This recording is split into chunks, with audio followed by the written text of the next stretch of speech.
Hey guys, it's Jeff. So you're in the market for a 1911 and you want quality and performance without spending a ton of money? Then I have the gun for you coming up after this.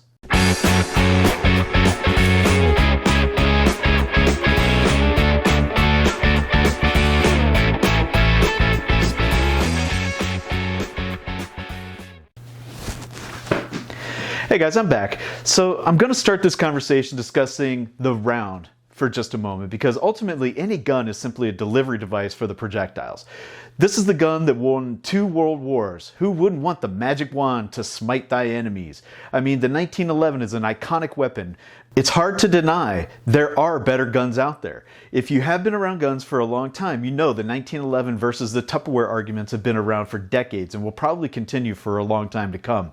I personally do not think the 1911 platform is that remarkable. And the gun itself wasn't responsible for the success it saw in the military, but more the round. Since the Geneva Convention, if you look at this round here and you compare it to the 9mm, since the Geneva Convention limits the types of rounds to round nose ball ammo, the 45 wound channel is going to be larger without relying on the expansion of the rounds. You can see here the difference between the 230 grain round and the 124 grain 9mm. I can get that in focus for you. There it goes. You can see the 230 grain round of the 45 and the 124 grain of the 9mm. And as civilian and law enforcement, we benefit from hollow points. But the military, you know, we get these expanding hollow point rounds in 9mm, and you compare that to the 45. Well, the wound channel on the 9mm is going to expand to 45 at least, and maybe even more. But the capacity, you know, you start looking at the capacity in these 9mm guns, these Tupperware guns. You got a 17 round mag versus a 45's, you know, 8 round or 9 round or 7 round, whatever you're getting with these guys. You can't deny the capacity in a 9mm is going to far exceed that in a 1911. So that's why I say, you know, as a civilian, if you got access to hollow points, you know, the 17 and 20 round 9mm ball over the 8 round or 45 ball, I could go either way on this one, but tell me in the comments if you think the 45 is still a great round, even with all the improvements to 9mm and hollow points. Tell me in the comment section. Let's have a conversation about that. So back to the gun. There will always be a place in my heart for the 1911. It was the first pistol I qualified while serving in the military, and I've owned one off and on for pretty much my adult life. So for this 1911, I'm not going to beat around the bush. This gun is a home run if you're looking for a 1911. You will be happy with it. YouTube is hitting creators again, so if you like this video, please consider hitting the thumbs up button, and if you can, subscribe. It is probably the most motivating thing for me to continue to make these kinds of videos for you all, so if you could give me a subscription, that would really be appreciated. So let's face it, guys, you know, there are good 1911s out there. Colt makes a very nice factory 1911, but they're priced that way too.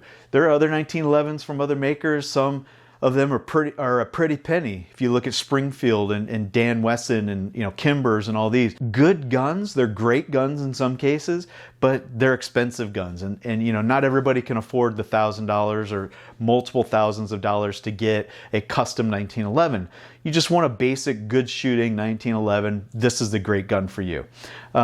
This is a feature-packed 1911, and you'll be happy to have it if you get it. So let's go over it real quick. I just want to point out, these are aftermarket grips. I will roll in the real grips that it comes with. They're just plastic, you know, garbage little grips. And I did do another video. You can check out the card right here. You can check out that card for the installation. That was a colorful video, to say the least. I did experience some issues with that, so I encourage you to go check that one out. So anyway, this thing's packed with features. First thing you're going to notice right off the bat, it's all steel construction. This is a good substantial weighing gun, and as you can see, it is empty.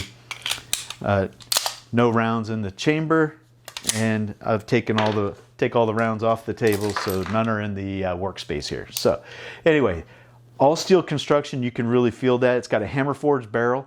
Beveled magazine well. Go ahead and show that to you. It's got a bit of a bevel here on the magazine well. It's ambidextrous safeties, so you know it is ambidextrous, and you can move the magazine disconnect to either side. Skeletonized hammer. That's a cool little feature. Skeletonized trigger. Another cool little feature. Undercut trigger guard, this area right here, it does have a little bit of a relief cut in it. And what that allows you to do is just kind of get a little bit higher up on the gun. So for your thumbs forward press out, you're going to have a lower bore axis into your fist. So that is a nice little feature that they've added onto here. And I'm sure it's not easy to do. You know, it's one of those deviations from a traditional 1911 frame. So that's something they had to put some attention into. Oversized beaver tail is a nice little feature. If you've got a Taurus 1911, or if you've seen the Taurus 1911s, their beaver tail kind of cuts in right here.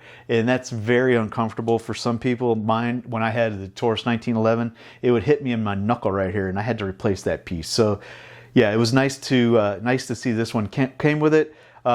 Flat back strap, and it does come with one Mech-Gar magazine. If you can see the Mech-Gar on there, this is an 8-round magazine. So good magazines. These are high quality magazines, so you will be happy to have that. You know, magazines are still plentiful, guys. You know, they're plenty cheap. You can get brand new ones. I got a couple of Kimbers here off of some website. I don't remember what it is. But there are, you know, plenty of magazines still out there, and you can always find them secondhand. This gun has been around for over 100 years. So magazines are going to be everywhere for this guy. So as you can see, this thing is very well equipped, and unlike some other 1911s, you can see that this thing is not using garbage parts that are not interchangeable. All of this can be found for well under 500 bucks. There are many variants, and they still are available if you're looking. If you go search the web, you will find these guys still available. Now, they do have a traditional 1911 that's out there that's kind of a throwback to the original 1911. This one does have some of the modifications. This is the Duty version. And they're imported by Tisas. This is the Zig M1911 Duty. And you can see it hopefully on the frame there. It's going to be a little difficult, but hopefully. Yeah, there you go. Zig M1911 from Tisas. And then on this side, you can see SDS Imports, Knoxville, Tennessee. So they are still out there, guys. You can find them, and they are sub $500 guns. So they are a great value for what you're getting in a gun, you know. Taking this gun to the range, the first thing I noticed was how comfortable it was. I owned a Norinco back in the day, and it was decent, but this thing is much tighter. The tolerances on this guy are much tighter. It does feel very smooth when you're cycling the action. It feels great in the hand. I did put some thinner grips on here, not that that matters one way or the other, but it does just feel really good in the hand. You know, it's very confidence inspiring to shoot this guy. It's nice and smooth. It's got enough weight to absorb the 45 recoil. That it doesn't rattle. It's not, you know, not a lot of loose parts in here. The tolerances on this guy are really good. You know, that's just a quick overview for this one, guys. 2020's been a really weird year. Guns are flying off the shelves, ammo's flying off the shelves, and the riots and radical tensions has everyone on edge. If you're looking for a 1911 and you aren't sure if this is the gun for you, if this is a good value or not, I will assure you that it is. You will be happy with it. So that's all I got, guys. If you like this video, thanks for watching. Like I said, give me a thumbs up, give me a subscription. I'd appreciate that. Check me out on my other social media platforms, Instagram.com, Facebook.com, BitChute.com. Links down below. Until next time, see you later, guys. Take care. Bye.